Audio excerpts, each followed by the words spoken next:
I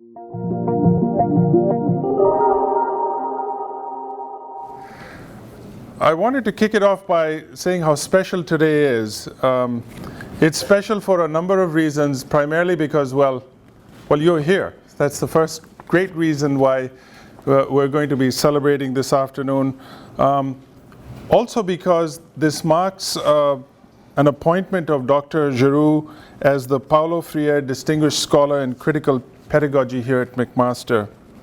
My name is Arshad Ahmed. I'm the AVP Teaching and Learning and also Director of the McMaster Institute for Innovation and Excellence in Teaching and Learning. And really for me, it's a pleasure and it's an honor to launch the Distinguished Scholar title and position with Henry's appointment. So the title itself is worthy of celebration, as I mentioned, and also because we have a partnership. This is METL and the McMaster Center for Scholarship in the Public Interest, which Henry directs. Now, Henry Giroux and the Paulo Freire Distinguished Scholar title he now holds extends a legacy that is vital to any institute dedicated, as we are, to the advancement of teaching and learning.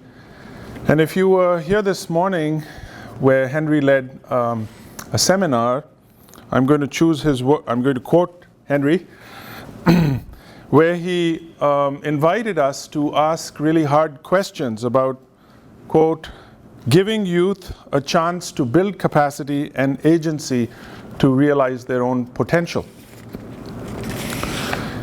And if you know Henry's work over the past 30 years, he has established himself as a pioneer in the field of critical pedagogy. He has envisioned and described a role for education as a political, moral, and ethical practice. And if you've read his work, and there's much to choose from his groundbreaking texts, including The Theory of Resistance in Education, to neoliberalism's war against higher education, Henry's work asks educators to reconsider fundamental questions, including how we teach, under what conditions, and for what purpose, emphasizing the crucial intersections between education and public life.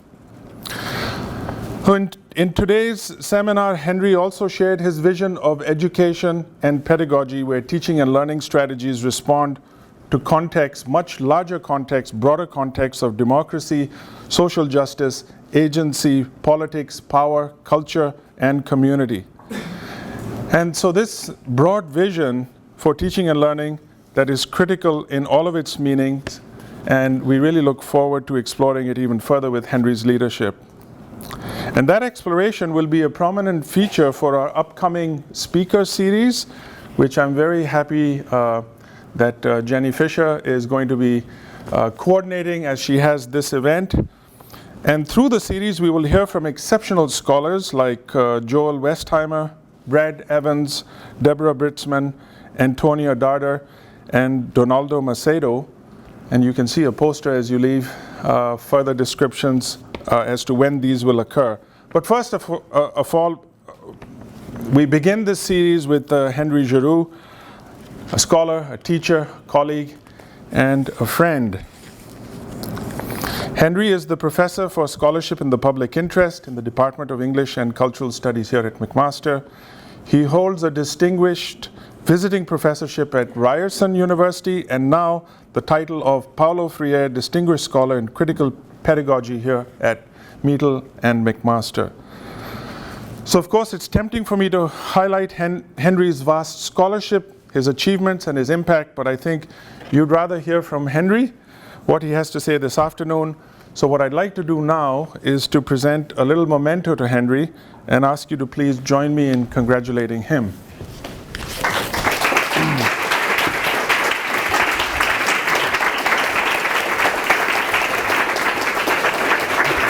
I'm going to take a picture for you. Oh, you're going to take a picture? Yes. You are? Yeah. I'm delighted to be here, and I'm grateful that you're here. I'm particularly delighted about this award because, you know, I worked with Paulo Freire for about 15 years.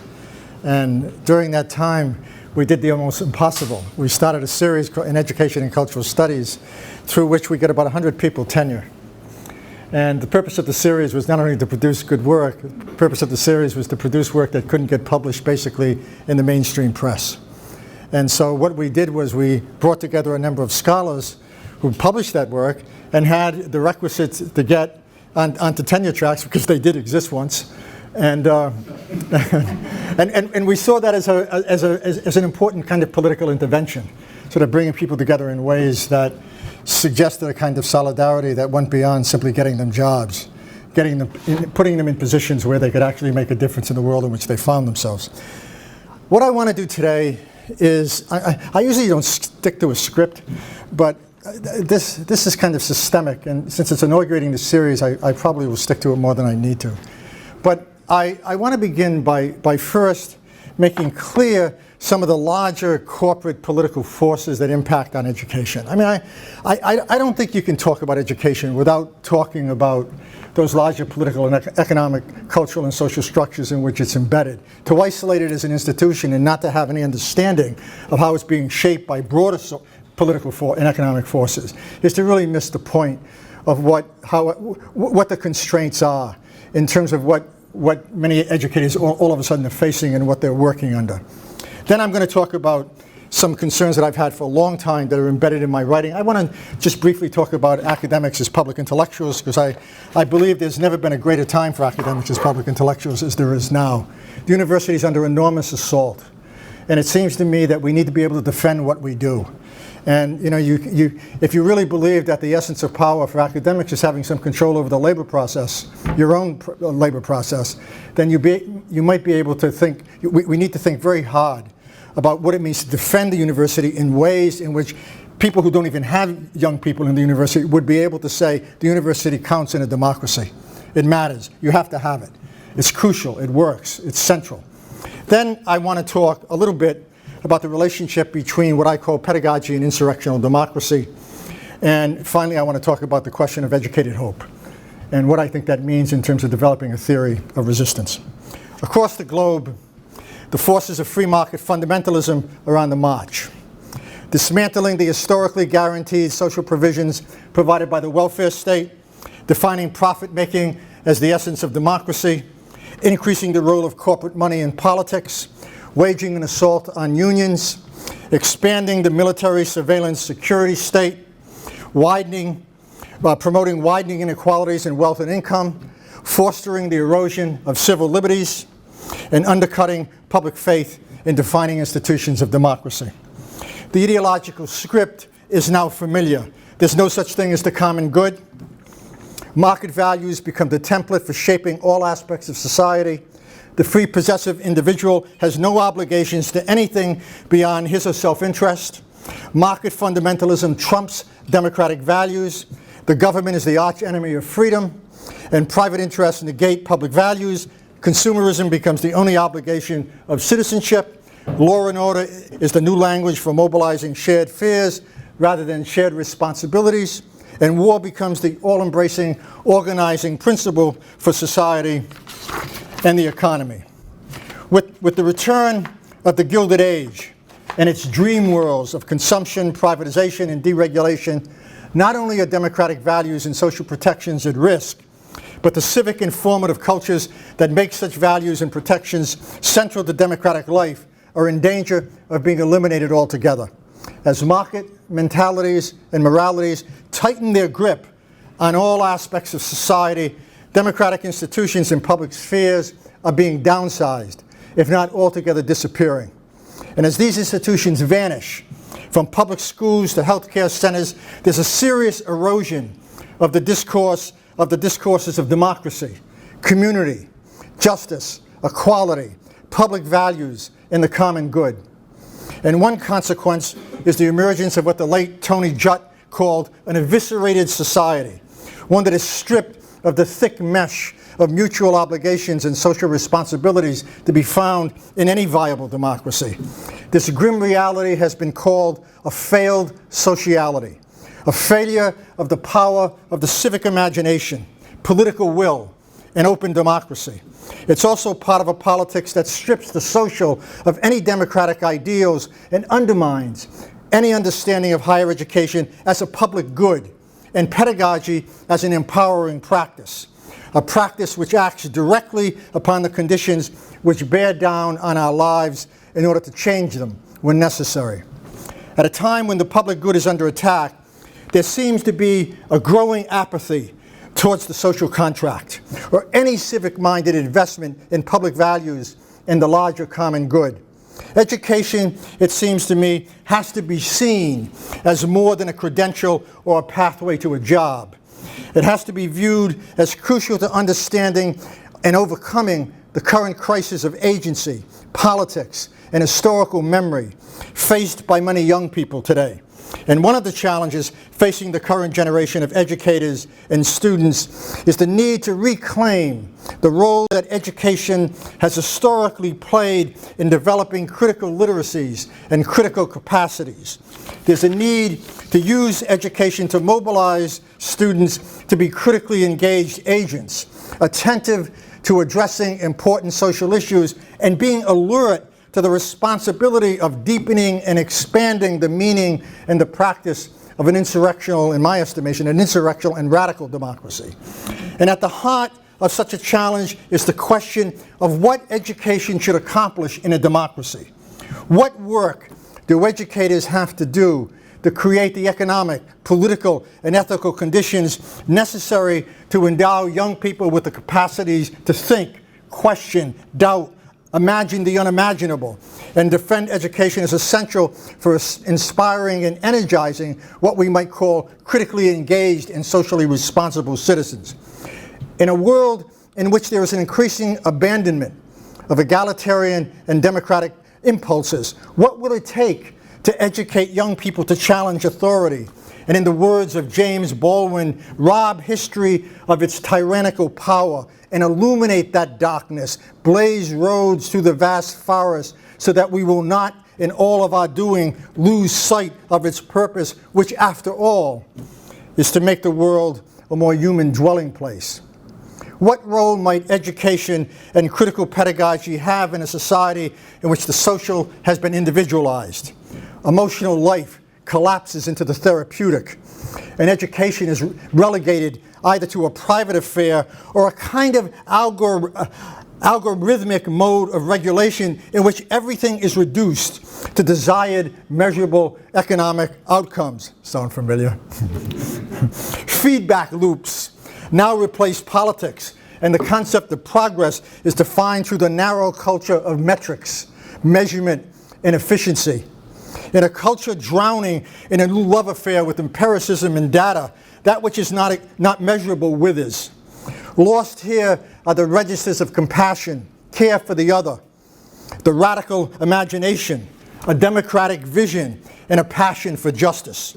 In its place emerges what Goya, in one of his engravings, prophetically termed, "The sleep of reason produces monsters."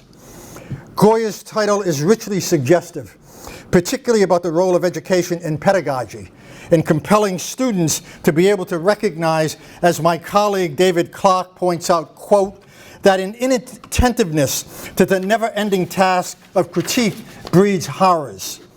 The failures of conscience, the wars against thought, and the flirtations with irrationality that lie at the heart of the triumph of everyday aggression, the withering of political life, and the withdrawal into private obsessions, unquote. Given the multiple crises that haunt the current historical conjuncture, educators need a new language for addressing the changing context and facing issues facing a world in which there is an unprecedented convergence of resources, financial, cultural, political, economic, scientific, military, and technological, that are increasingly used to concentrate powerful and diverse forms of control and domination. And such a language needs to be political without being dogmatic. It needs to recognize that pedagogy is always political because it's always connected to the struggle over agency. In this instance, making the pedagogical more political means being vigilant about those very moments in which identities are produced and groups are being constituted, or objects such as knowledge are being in some way created. At the same time, It means that educators need to be attentive to those practices in which critical modes of agency and particular identities are being denied. For example, the Tucson Unified School District Board not only eliminated the famed Mexican-American Studies program, but also banned a number of Chicano and Native American books it deemed dangerous. And these are really dangerous books. For instance, the ban included Shakespeare's play, The Tempest, and Pedagogy of the Oppressed, as you know, by the famed Brazilian educator, Paulo Freire. This act of censorship provides a particularly disturbing case, although quite symptomatic, it seems to me, of a war that's being waged in the United States, not only against young people marginalized by race and class, but also against the very spaces and pedagogical practices that make critical thinking possible. You know, I'm reminded of Hopper's comment about sociology, right? I mean, we don't want to do sociology. You know, the implication being that the last thing we want to do is look at a discipline and learn how to think critically, which then might hold power accountable, such as what he's doing in the oil fields. Can't have that. You know, I mean, after all, any educator or professor who wants to move in that direction has to be censored, as are the scientists who sign government contracts and now can't reveal information which might be critical of those fields. I mean, there's no other way to talk about this. This is not just censorship. This is the formative cultures that makes totalitarianism possible. That's what it does. It's not just about dissent. It's about shutting down those spaces where any articulation that in some way makes power accountable all of a sudden becomes dangerous. Thinking becomes dangerous along with the places that produce that thinking. It seems to me that such actions suggest the need for faculty to develop forms of critical pedagogy that not only inspire and energize, they should also be able to challenge a growing number of anti-democratic practices and policies while resurrecting a radical democratic project that provides the basis for imagining a life beyond a social order immersed in inequality, degradation to the environment, and the elevation of war and militarization to national ideals. Under such circumstances, education becomes more than an obsession with accountability schemes, an audit culture, market values, and an unreflected immersion in the crude empiricism of a data-obsessed, market-driven society. It becomes part of a formative culture in which thoughtlessness prevails, providing the foundation for what Hannah Arendt once called the curse of totalitarianism. And at a time of increased repression, it's all the more crucial, I would think, for educators to reject the notion that higher education is simply a site for training students for the workforce, and that the culture of higher education is synonymous with the culture of business. At issue here is the need for educators to recognize the power of education in creating the formative cultures necessary to both challenge the various threats being mobilized against the ideas of justice and democracy, while also fighting for those public spheres, ideals, values, and policies that offer alternative modes of identity, alternative modes of thinking, social relationships, and politics. In both progressive and conservative discourse, pedagogy is often treated as simply a set of strategies and skills used to teach pre-specified subject matter. In this context, pedagogy becomes synonymous with teaching as a technique or the practice of a craft-like skill. Any viable notion of critical pedagogy must grasp, I would think, the limitations of this definition and its endless slavish imitations, even when they're claimed as part of a discourse of a radical project. In opposition to the instrumental reduction of pedagogy to a method which has no language for relating the self to public life, social responsibility, or the demands of citizenship, critical pedagogy illuminates the relationship among knowledge, authority, and power. And central to any viable notion of what makes pedagogy critical is in part the recognition that pedagogy is always a deliberate attempt on the part of educators to influence how and what knowledge and subjectivities are being produced within particular sets of social relations. This approach to pedagogy does not reduce educational practice to the mastery of methodologies. It stresses instead the importance of understanding what actually happens in classrooms and other educational settings by raising questions regarding what's the relationship between learning and social change? What knowledge is of most worth? What does it mean to know something? And in what direction should one desire? Pedagogy is always about power because it can't be separated from how subjectivities are formed, desires are mobilized, how some experiences are legitimated and others are not, or how some knowledge is considered acceptable when other forms are excluded from the curriculum. You know, I grew up in a working class neighborhood in Providence, Rhode Island.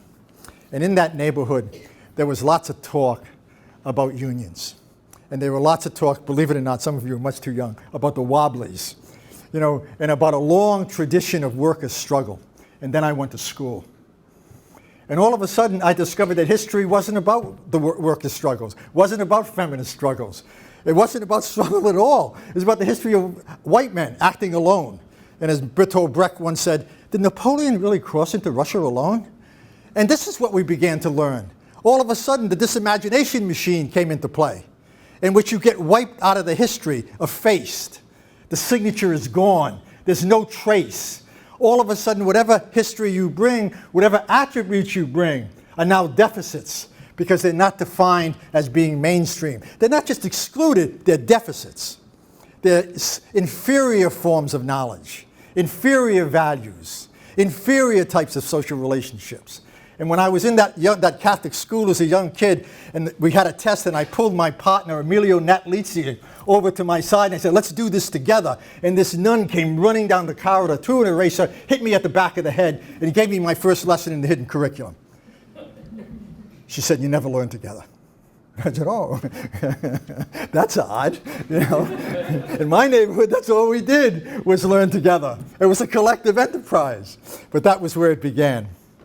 It seems to me that pedagogy as a moral and political practice is a moral and political practice because it offers particular versions and visions of civic life, community, the future, and how we might construct representations of ourselves, others, in our physical and social environment. But it does more. It also represents a version of our own dreams for ourselves, for our children, for our communities. And such dreams are never neutral. They're always someone's dreams. And to the degree that they're implicated in organizing the future for others, they always have a moral and political dimension. It is in this respect that any discussion of pedagogy must begin with a discussion of educational practices as a particular way to organize knowledge, identity, place, worth, and meaning. So central to my assumption, my argument, is the assumption that politics is not only about the exercise of economic and political power, but also, as Cornelius Castoriadis points out, has to do with political judgments and value choices, indicating that questions of civic education and critical pedagogy are central to the struggle over political agency and democracy itself. In this instance, critical pedagogy emphasizes critical reflection, bridging the gap between learning and everyday life, understanding the connection between power and difficult knowledge, and extending democratic rights and identities by using the resources of history and theory. However, for many educators and social theorists, there's a kind of widespread refusal to recognize that education does not only take place in schools, that there's a range of cultural institutions, extending from mainstream media to the new digital screen cultures that engage in what I've called forms of public pedagogy, which are central to the task of either expanding and enabling political and civic agency, to put it bluntly, or simply shutting them down. At stake here is the crucial recognition that pedagogy, again, is central to politics itself because it's about changing the way people see things, recognizing that politics is educative. And as the late Pierre Bourdieu reminded us, the most important forms of domination are not only economic, but intellectual and pedagogical, and lie on the side of belief and persuasion. I would go so far as to say the great failure of the left in North America is precisely about the refusal to recognize that. The refusal to believe that education matters, that pedagogy matters, that changing consciousness matters, that making points of identification that link the politics we're talking about to the investments that people have in their own lives matter. My father once told me that he was in the factory working, and a group of SDS students came to see him. And he said, Henry, they talked about some guy, Fauzi Dong. I said, really? Yeah. I said, Fauzi Dong, you ever heard of him? I said, yeah. Chinese guy. Led a revolution in China. He says, that's great. He says, why are they talking to me about that?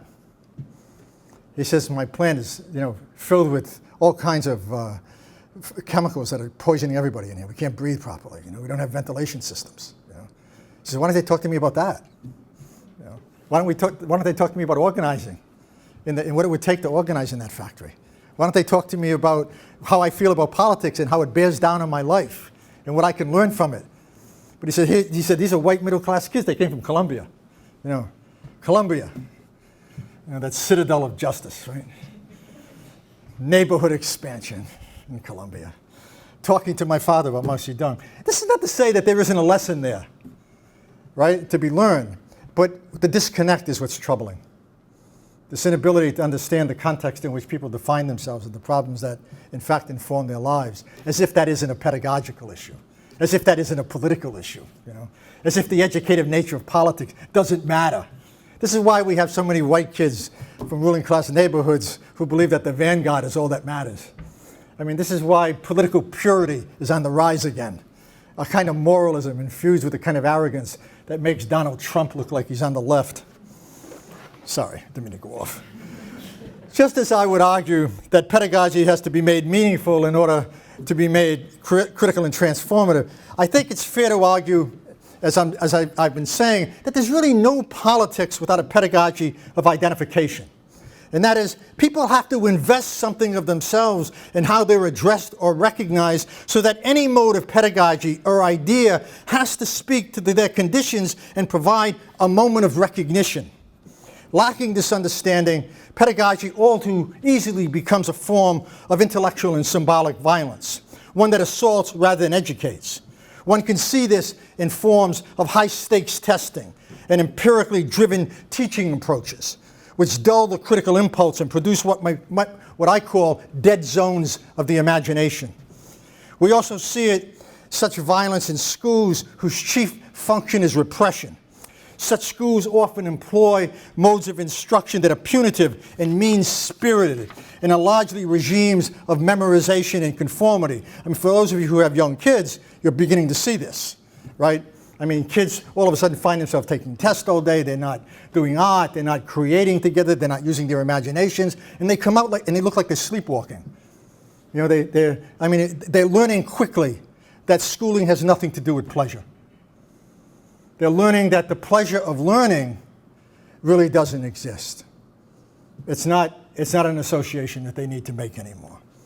Expanding critical pedagogy as part of a mode of public pedagogy suggests being attentive to addressing modes of knowledge and social practices in a variety of sites that encourage critical thinking, thoughtfulness, dialogue, but also opportunities to mobilize instances of moral outrage and social responsibility and collective action. I often make a distinction between academics and intellectuals. And when I'm feeling grumpy, I say academics don't know how to dance. They don't have they don't know how to identify with Keith Richards. They don't get it, right? But they also tend to take nuance a bit too seriously. They tend to believe that, oh my, look at this, well, there are 14 issues here and 25 issues here. So they never get angry. The sense of moral outrage tends to be lacking sometimes. There's a sense that they have to be bound by the disciplines, that any problem that crosses disciplines, that should be addressed in the interdisciplinary unit. Let's send them over there. They have an answer for that one. I mean, solidarity all of a sudden becomes a cesspool of resentment. Oh, look at so-and-so. He's publishing 20 books, and I only have 2. What's going to happen to me? We've lost the common vision. There's a way in which the neoliberal ethic has crept into the university and created these divisions in which the only thing that exists is shared fears rather than shared responsibilities.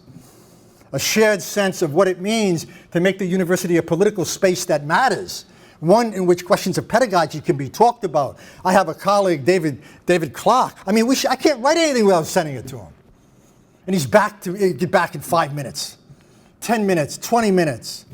No, let's talk. Jesus, what happened to this stuff? Am I just a child of the 60s? Did I lose something here? I mean, it actually used to work. People would sit down, have study groups, talk to each other, recognize that the work that they were dealing with pedagogically had political implications. When I was exiled to Miami University in the 1980s, I thought, oh my God, I'm in cow country. What am I going to do? This is horrible. And then I got there and I discovered there were 20 other faculty who were also fired that year. They also didn't get tenure, as I didn't, because of John Silber. And we had the best study groups, the best parties. Derrida came every other month. Lyotard was there endlessly. The place was on fire. Fire. You know, your imagination soared. You know, there was something about walking into those rooms and sitting down. And there was electricity. And nobody said, Jesus, are you the smartest person in the room? I'm not. Am I not? That was gone. That kind of competitiveness didn't exist. It wasn't there. We talked to each other. We tried to figure something out. You know, we tried to bring students in and create something that replicated and mimicked something of the 60s. And I think it's probably fair to say that even when we talk about pedagogy in this sense, as I'm doing tonight, don't kid yourself. You can't talk about pedagogy as anything other than the outcome of struggles. It's not just something that appears. Somebody says, oh God, I'm the head of a teaching and learning center. Not you, Ashad. I'm the head of a teaching and learning center, and here's a pedagogy that I've invented that we're going to now use. These are outgrowths of struggles. When you think of what happened with the free speech movement and the civil rights movements of the 1960s, and their struggle to get ethnic courses in the curriculum, to all of a sudden to get the present absences eliminated so that people could talk about groups that in some way had histories that had been dislocated and eliminated. There was a revolution of sorts. The university all of a sudden truly began to represent, at least ideally, it had a language for what it meant to be a public sphere. And then the conservatives freaked out. They became hysterical over this. And it wasn't simply because people were making new demands on the university. It was because, as you could read in the closing of the American Mind, they were afraid that these various groups that would now come into the university and expand the repertoire of students there would someday occupy positions of leadership. Blacks as leaders, Puerto Ricans, Browns, brown people, women of color, you know, and they were very upfront about this. I mean, read the closing of the American Mind. He's up front. Boy, he says, you know, they shouldn't go to elite universities. Shouldn't have blacks in elite universities. Right there. You know, just like Trump. You know, a kind of power so arrogant in its dismissal of everything else that it'll say anything. This is why I like the neoliberal moment we find ourselves in. Because there's an arrogance that now informs it that allows people to say things they wouldn't have said 10 years ago. I'm a racist, isn't that great? And I don't believe in political correctness. Oh, aren't we lucky? But at least it makes power visible. At least there's a sense of what we're dealing with in terms of how that ideology is mobilized. The worst dimension of power is when it makes itself invisible. And you can't see it. You don't know how it works. You don't know what its trappings are. But it seems to me that one of the good news in part of this is that increasingly what we're seeing in Latin America, what we're seeing in the United States, what we're seeing in Chile, what we're seeing in France, and we're seeing young people mobilize. You see it with the Black Lives Movement in the United States. You see it with the Quebec student movement. We've seen it in France where students are mobilizing because they understand something. And what they understand is they've been written out of democracy. They've been written out. They're not in that script. In this particular historical conjuncture, something has happened that we've never seen before. And what we've seen happen is that you have a whole generation of young people who are considered disposable. Disposable. As my friend Zygmunt Bauman says, you know, this is the zero generation. Zero jobs, zero future, zero possibilities. And one way to begin to understand this logic of disposability as it now is part of this neoliberal logic is to understand that you have a ruling and financial elite that doesn't care about the social contract anymore. They don't need it. They float. Power and politics have been separated. Power is global and politics is local. So the ability to name things is local, the ability to get them done is global. We don't have a script for this. This is a new kind of politics. And it's a politics that has generated an indifference to human life and produced such misery, massive inequality. I mean, what does it mean to make the claim, as I said to the seminar this morning, that the Koch brothers make $3 million an hour on their dividends? On their dividends. Do the math times 24, do 40 hours a week, do the math and figure out how long it would then take them to spend that money. But of course, that's not the real issue, right? I mean, I'm not resentful of rich people.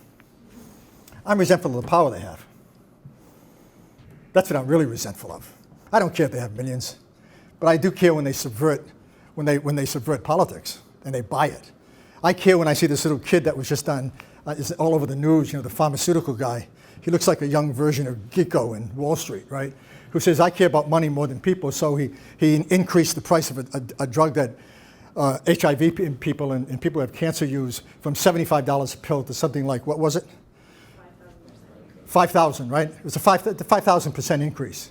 And then he brags about it, And so the question has to be raised, where's the formative culture that produces people like him? How does it get created? Who produces it? Who legitimates it? How do you associate it with power? How do you begin to understand it? What does it mean in terms of the role that intellectuals might play in dealing with this stuff?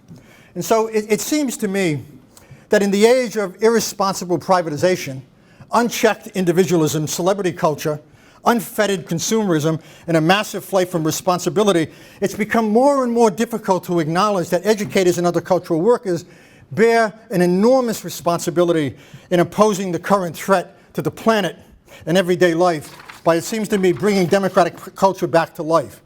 And I think that lacking a self-consciously democratic political focus or project, teachers are often reduced to technicians, and I'm talking about public schools and higher education, or functionaries engaged in formalistic rituals, robbed of what we might call the ability to, in some way, or ensconced in professional mandates that, for the most part, do everything they can to eliminate the critical function. They make time a deprivation. We bring in new faculty, we put them on 400 committees. And then we say, you got to get tenure. And then we wonder why they can't, or why they're not writing. And at the same time, the university is hiring, in the United States, there are now more administrators than there are faculty in the United States.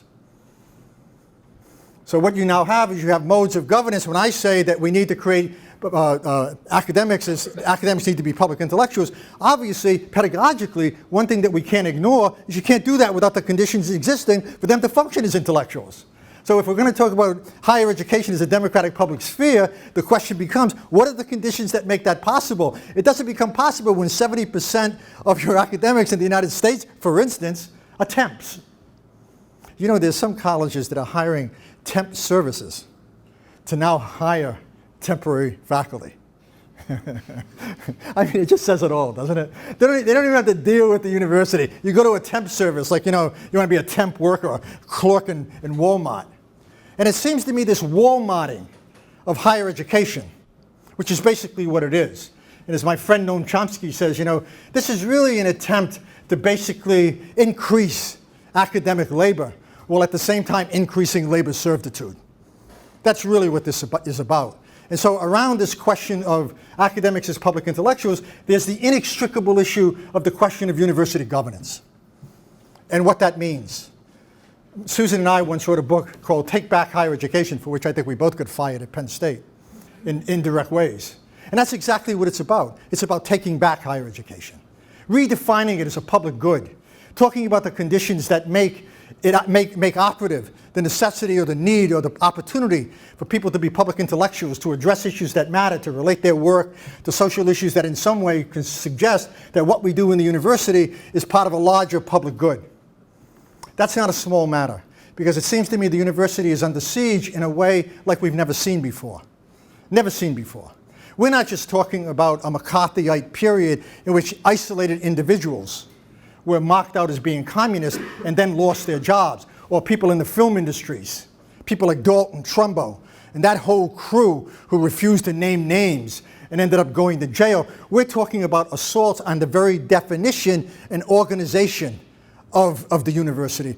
I'm watching TV today, and as an ex-Catholic, I'm listening to the Pope, and I'm thinking, this is interesting. The Pope comes to the United States and he speaks to a Congress so reactionary that when they go home, they break off the heads of squirrels for fun. And I'm thinking, he's talking about pollution. He's talking about poverty. He's talking about the need to deal with the immigration crisis. He's talking about racism. He's talking about police violence. Why is it we hear that from a pope, but there is really barely one educational leader who's the president of a university in North America who addresses the same issues? What does that say about what's happened to questions of leadership in the university? Sorry, I can't talk about those issues. I'm out fundraising tonight. You know, I have other priorities.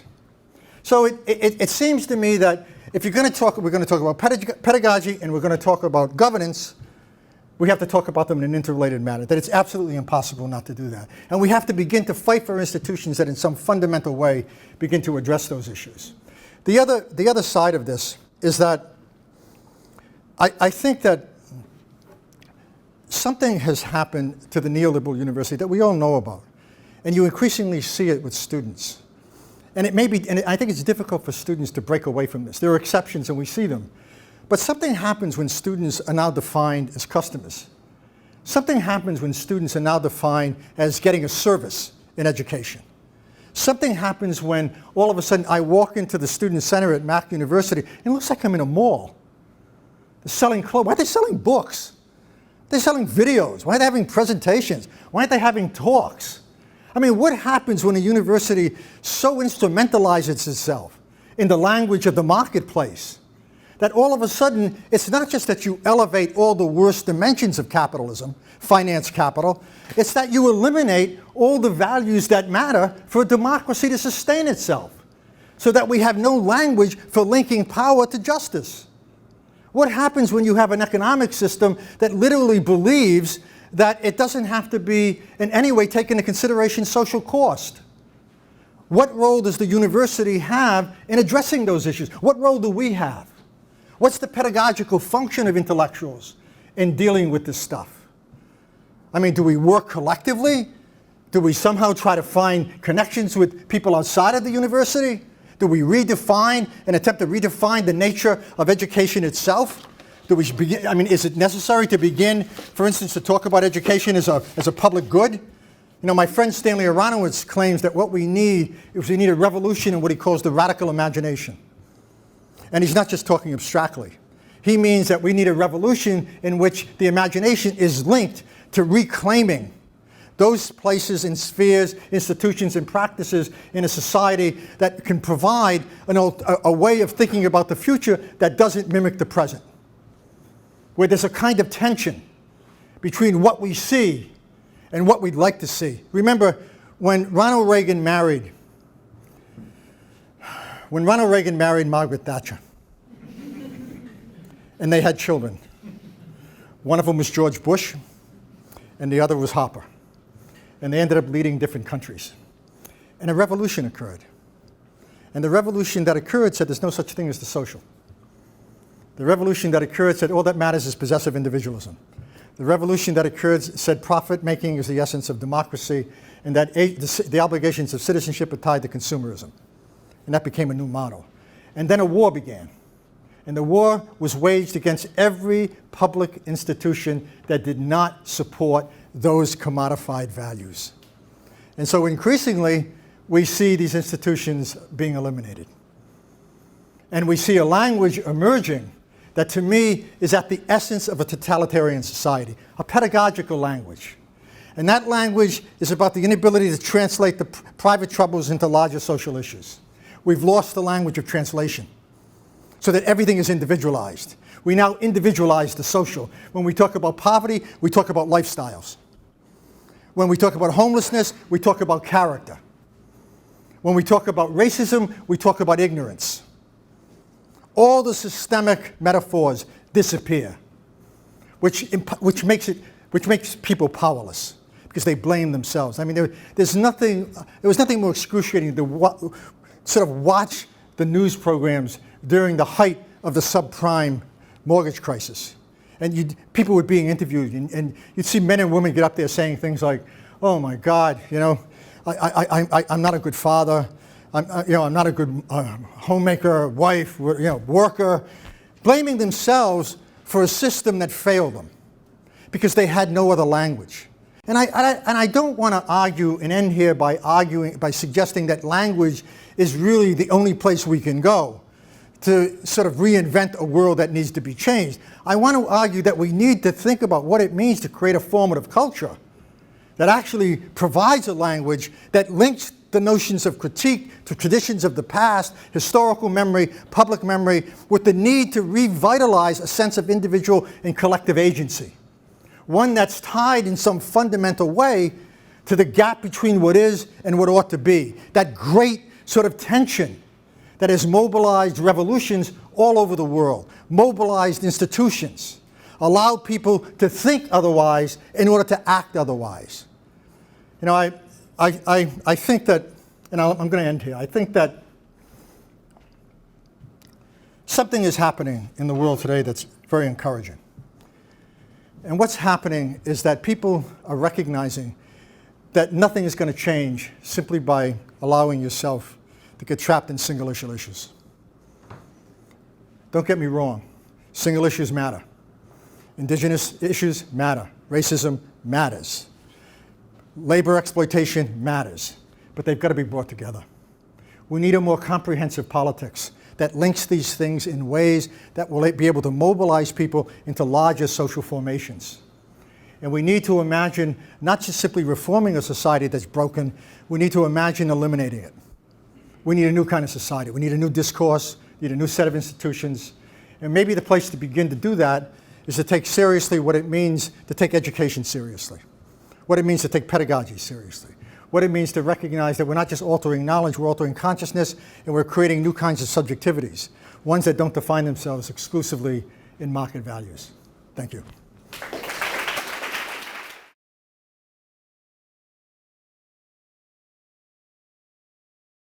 It was a wonderful lecture. Thanks a lot. It hasn't been like this stimulating in a while, those lectures or any public events I have attended, so thanks a lot for this. I have one question and a couple of critiques. One is I'm studying financial literacy. Right. So I think that area itself is a way, now it's dominated by banks, right, trying to individualize all this financial power right, to the self and techniques to manage your own right, money so that supposedly you will be better, yeah, which is a big problem.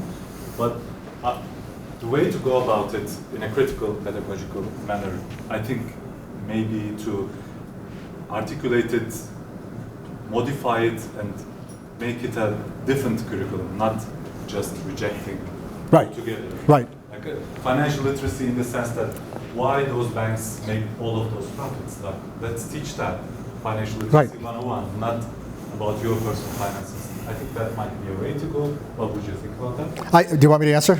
Yeah. I think you're absolutely right. I mean, I think that to simply say that a particular paradigm is limiting doesn't mean that you dismiss it entirely. I think what it means is you work in it and try to find those spaces where you can expand it, where you can make it do something else. You can't get away today in North America with not talking about financial literacy. It's everywhere, as you know, right? It's in public schools, it's everywhere. And it's an entirely individualized phenomenon because it operates off the assumption that if you learn the skills you need to be able to handle your finances, then you'll be fine. And I think you're right. I think there are three things you can do here. You can address this as an ideology in what it says and what its shortcomings are. Secondly, you can address the policies that legitimate it and what the absences are in those policies, right? Thirdly, it seems to me you can talk about what alternatives would have to be taken that go far beyond that would deal with the structural issues that would make the question of financial literacy irrelevant as we know it. And you had to go ahead. A couple of things. I was just a little bit uncomfortable by the comment where at this point the young generation is disposable. I find it quite Eurocentric, like people have been disposable for many centuries. It is now disposable for white people in the West. Yeah. So I think that's like a way we need to be critical. And also I think we need to be critical about glorification of the Keynesian post-war era, it was a better version of capitalism for sure, Yeah, but yeah. it is a capital. I'm not a Keynesian at all. I don't believe the system should be reformed. I believe the system should be changed entirely. I'm not interested in Keynesianism. I understand the social democratic position, and I understand the need for expanding social provisions, and I understand the need for public services, but not within a system of financial capital that has such drastic inequalities and produces such misery and human suffering that would be an answer. Around the question of disposability, let me sort of give you a sense of why I chose that term, right? I chose it because I'm not arguing that people haven't been disposable in the past. That's silly. Anybody who knows even a fourth grade notion of history understands that. What I'm arguing is that disposability is central to a form of neoliberalism that's unlike anything we have seen before in North America, in that you have a whole generation now that's considered disposable, that we've never seen that before. You've never seen a whole generation being wiped out, right, who don't seem to be a social investment, nobody cares about them. That's new. And I think that notion of disposability is useful in talking about a specific kind of politics in which the middle class now is all of a sudden being eliminated. I mean, what kind of theoretical work does that do? Not in providing simply a global understanding of genocide in its multiple forms, but understanding the way in which capitalism has moved from its social democratic position to the Great Society, FDR, to all of a sudden a version that is so cruel, so indifferent to human life, that it really suggests, as many people have argued, a new historical conjuncture. It's a new historical conjuncture. It's not just the evolving of something. I mean, I would argue that's new. Yeah, go ahead. So I'm an engineer. I know nothing about politics, but one thing that we tend to do is look for examples.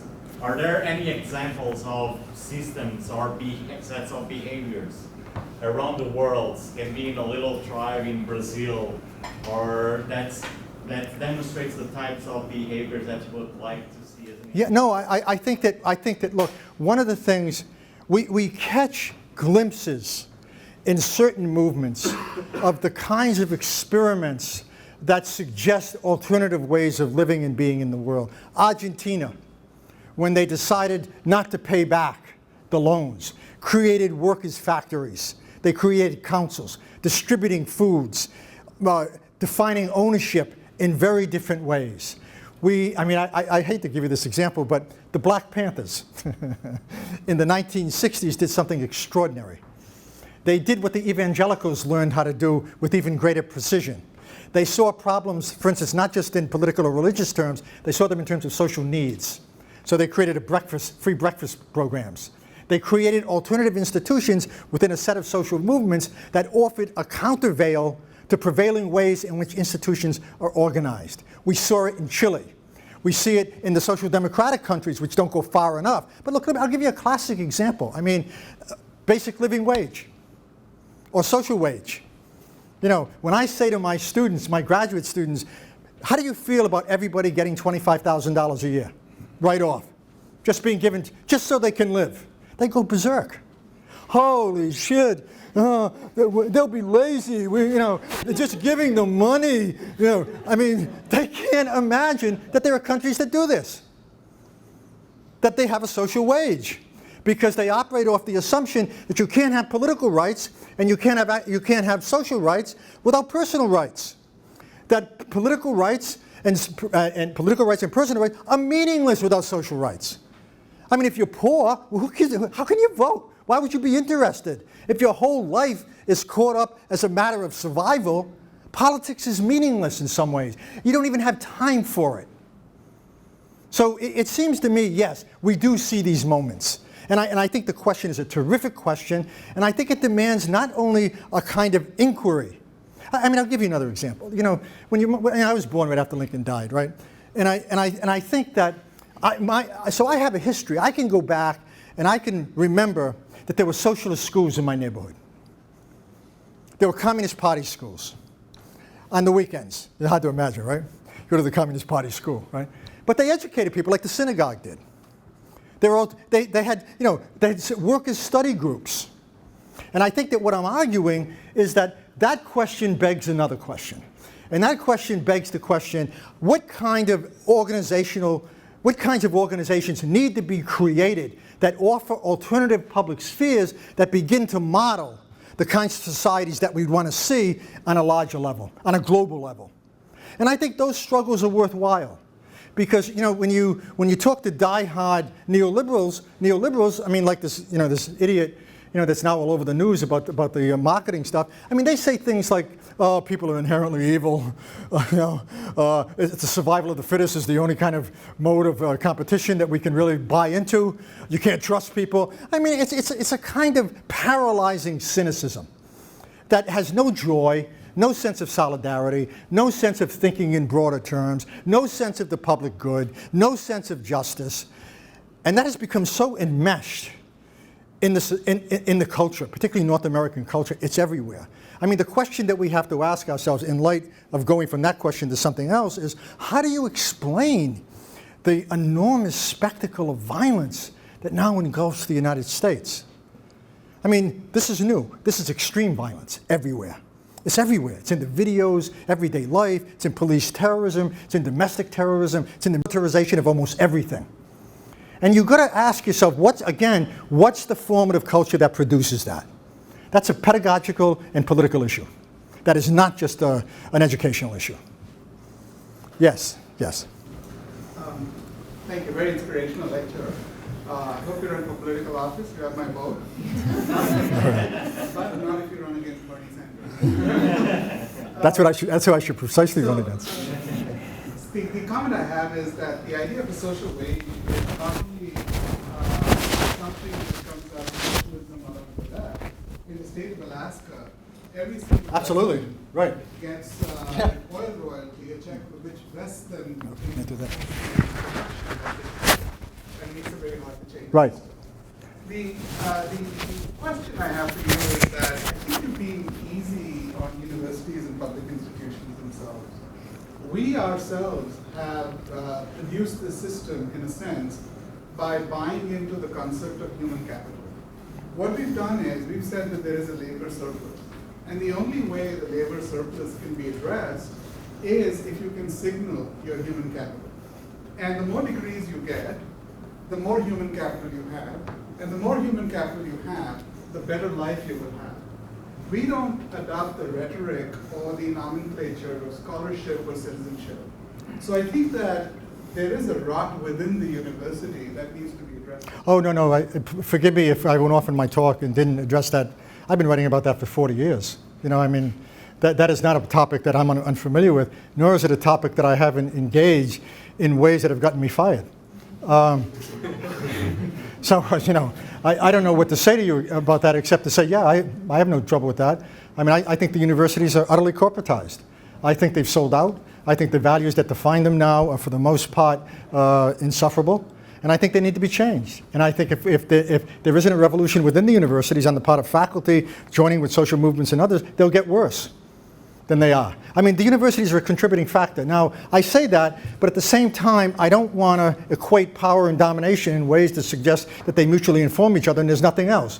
The other side of the university is there are public spaces within the university where there are real struggles going on, that they're not sutured in the way that your discourse actually seems to suggest. I mean, I would argue there are faculty, I see some of them right in front of me, and students who are brilliant, you know, who are doing terrific things and are trying to, in some way, you know, make those places better places, both in terms of their own students and in terms of larger political projects. So I see the university as being corporatized, and I see that as but I see it as part of a struggle.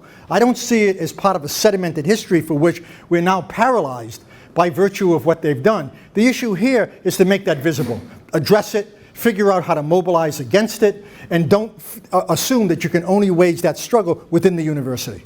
You can't do it. You know, I mean, we know this stuff. You look at Latin America. I mean, you look at Mexico, right, where governments don't want to have free education. And every time they suggest a tuition increase, I mean, hundreds of thousands of students are in the streets with social movements, you know, with labor unions, and they don't get the increase. The increase doesn't go through. And we can't seem to learn from this. You know, we still cling to this fiction about the university being some kind of meritocracy. that it's fair, that it's selective, its processes are egalitarian, that faculty are really generous around what they do. My God, I mean, it makes your head want to explode, right? And yes, the university's a player. It's a player in the neoliberal regime. It's bought it. It's worse in the United States than it is in Canada.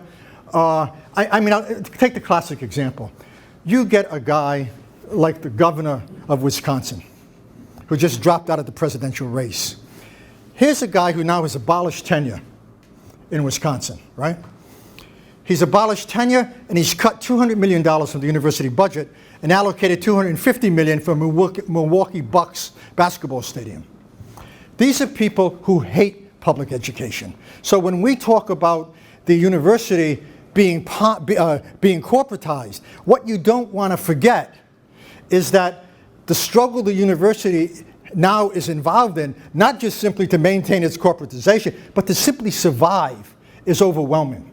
It's overwhelming. I mean, I think the pressure on administrators today, and there are a lot of great administrators here. I mean, there's one over here who happens to be my wife.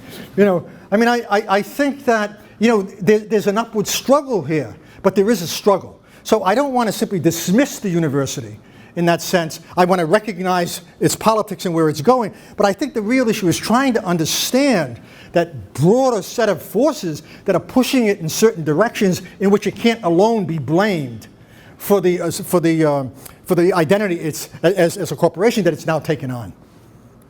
Yes?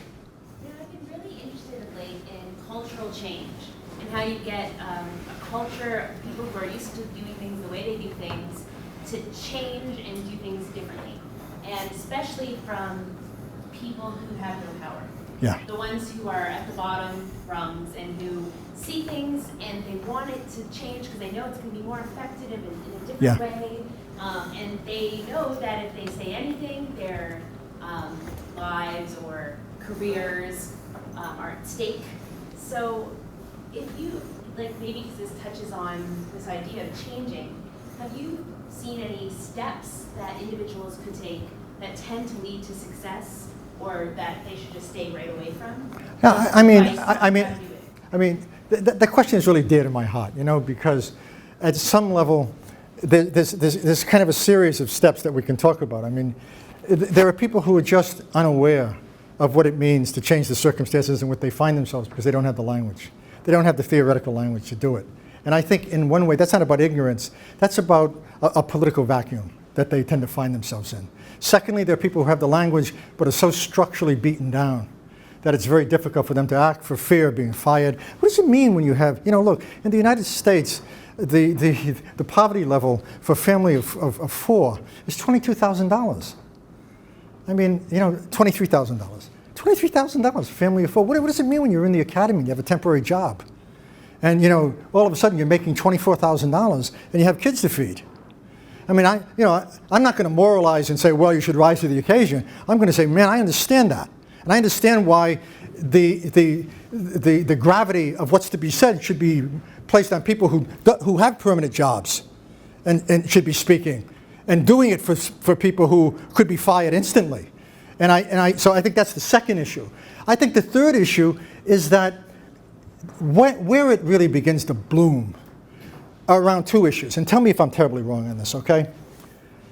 People who are downtrodden and people who are oppressed and people who often find themselves in a culture that's very different from their own usually buy into something I think is despicable, and that is they're defined by their deficits rather than their strengths. The way they talk, the way they dress, they don't dress like Keith Richards, right? I mean, it's always a matter of my agency, and this is true for my life, certainly. My agency is deficient because, I put my arm around people, I talk in the elaborated code, I believe emotions should be linked to the body, I think music matters when you teach, in the rhythm of your voice, all the stuff that can get you fired. You have to flip the script. The script has to be flipped.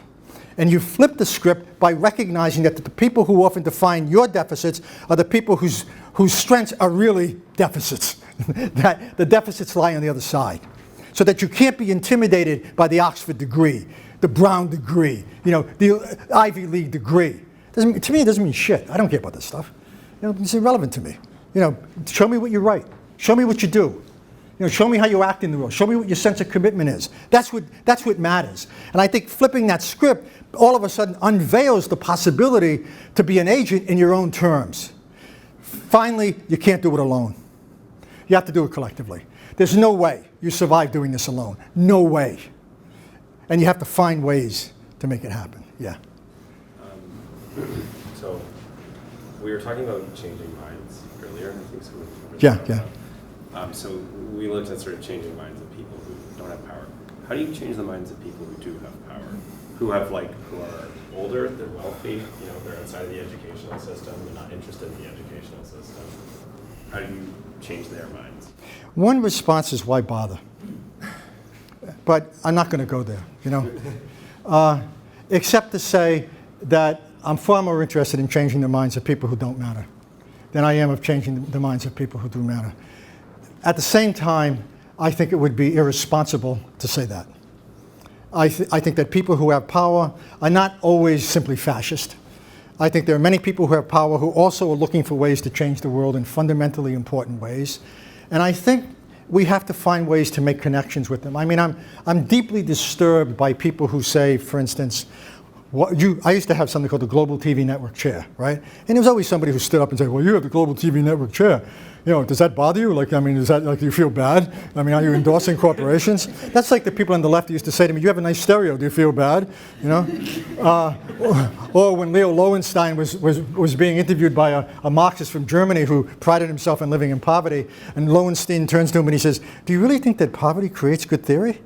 It seems to me that what needs to be done is we need to find people with power who have a sense of civic citizenship, who need to redefine how that power can be used, to offer alternative languages for that, and to in some way provide them with spaces where it can actually happen. When I was interviewed by the Global TV Network chair people, when I got this job in 2004, this guy comes into my office, and you can imagine what he looks like, right?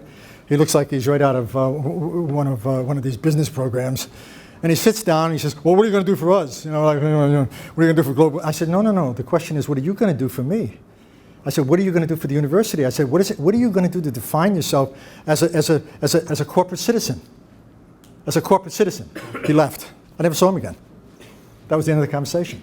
And I'm not saying that had, I don't think it had a great impact on him, but I do think it offers an alternative discourse where we can open up a space to bring people in rather than assume a position of political purity where we say any intervention on the part of corporations is evil. We have a certain amount of that in my department, where people seem to believe that political moralism has a virtue.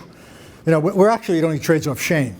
And I think that, how do you expand that dialogue? How do you both invite people in, seduce them, use their power, and hope that in the end they don't have it anymore? Right? That it's gone. You eliminate it. You create the conditions for it to be gone. Yes? You're talking about involving different languages to respond, and at the same time we're privileging rationality in a way that I think is really problematic, in the sense that we are alienating others when we're saying, if the sleep of reason produces monsters, what happens to people who are inhabiting that space of monsters, to disability? How do we talk about creating a new common sphere or a public that doesn't recapacitate that institution to then reproduce those monsters? I don't think that the notion of monsters as it was used there was to talk about people who have disabilities. I think it was used to talk about people who are fascist. And I think that it does produce monsters. And I think that the metaphor for me is not to assume that rationality is so unproblematic that it can't be interrogated. And we have a whole generation of Frankfurt School theorists who took the question of instrumental rationality, turned it on its head, right? We have people in the 1960s who argue consistently against the culture of positivism, and I argue today against what I call a sort of deadly form of empiricism. Rationality comes in many forms. The real question, it seems to me, is whether we want to use it in the name of justice and be self-critical about how its Eurocentric nature, or whether we want to use it in a way that reproduces modes of thinking that exclude the expressive, that exclude the emotional, that exclude the possibility for thinking in simply linear ways, and speak to other forms of discourses. I mean, I think that for me, rationality is about reason. How do we talk about reason? I mean, what role does reason play in an emancipatory project? I mean, for Arendt, it was the essence of democracy. She talked about thoughtfulness, talked about the inability to dialogue, the inability to imagine what the other is thinking. That's a form of reason that should be condemned. A reason that opens that invitation is a reason that should be supported. Yes? Over the past year, I guess, we've been hearing all these stories about sexual assault on campus life. It very quickly turned into a whole bunch of discourses about safety on campus and the university's responsibility to provide and ensure safety, students' rights to particular kinds of safety. And I just wonder if you could talk about this relatively new phenomenon and the kind of changing idea of the rights to safety in the context of what you've been discussing. I mean, like anything else, nobody wants to argue against safety. What you want to argue against is a form of safety that so steps over the line in terms of what it means to be a victim and how you define aggression, that all of a sudden it evolves into a form of censorship. It evolves into something else. And the argument for me is not to suggest that we don't take this question of safety seriously. I mean, particularly women's bodies are on questions of rape and assault and sexual assault and how these things become institutionalized. The problem for me is how what in some cases might be a therapeutic problem becomes a universal discourse. So that we say, I can't be in your class and hear this because it's traumatic. You know, or don't breach my comfort zone. I don't want to hear that. I mean, I'm curious about when that discourse becomes a form of abuse.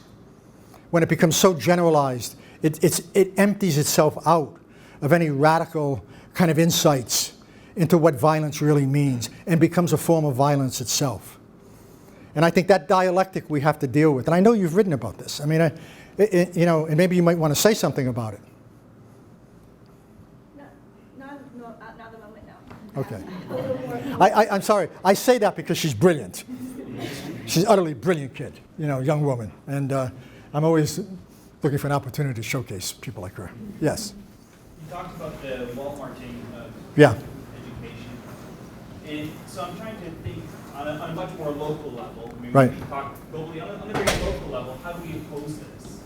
And specifically, how do we oppose this in an environment where we're focused on, of course, budgets, where we have a government that talks about having 70% of the population go to post-secondary education, where we're teaching huge classes in many cases. How do you oppose the Walmarting?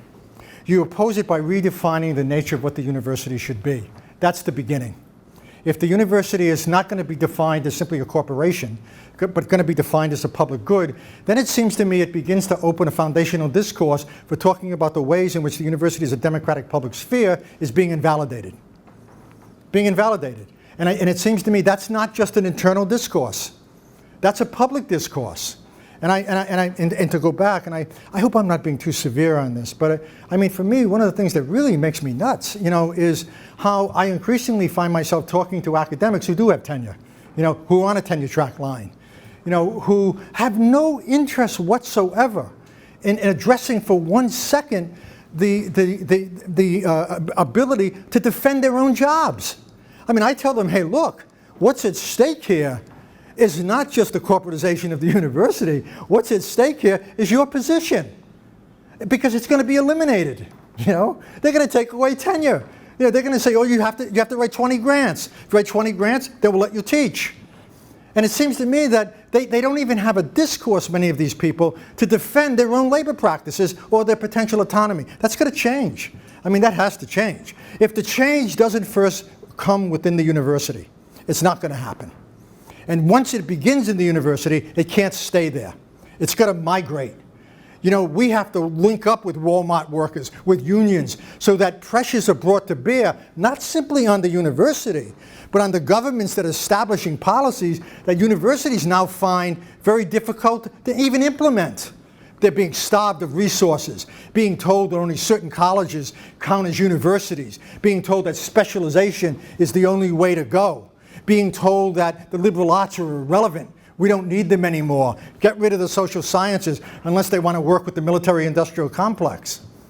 You know, that seems to me to be the larger issue, yeah. You talked about the deadly empiricism, so in education. So how do we use empiricism in education in a beneficial way? You use it in a way to suggest that it can mobilize itself on the side of issues that really matter and doesn't become enthralled as an end in itself, and also become self-conscious of the ways in which it's being used to do terrific harm. You know, I mean, I don't want to say you politicize it, I want to say you put it in a political project, in a political paradigm. Politicizing it means it's being imposed in an unselfconsciously way. Making it political means that you can't talk about empiricism without talking about power. I mean, we're not just collecting data, right? I mean, we're collecting data for specific things. I mean, Susan tells me about a whole range of projects that are going on in the mental health field, in the health sciences, in which big data is really useful. But remember, you live in a surveillance state. That's the other side of data, right? I mean, you know, we have a whole generation now that doesn't believe in the rights of privacy. They can't run away from privacy fast enough. And so what they do is they align themselves with corporate surveillance. Put everything in the world on Facebook. Everybody has access to it. And it seems to me that, you know, unless this dialectic between power and emancipation and domination can be understood as part of a larger political paradigm in which we take up those questions, then they become reified. They become disconnected, instrumentalized. All right, thank you. I'm done.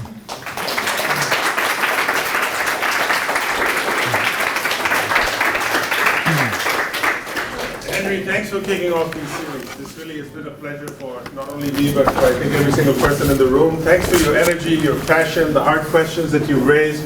And thanks everybody for coming. Another round of applause for our first Strategic Scholar series. Thank you.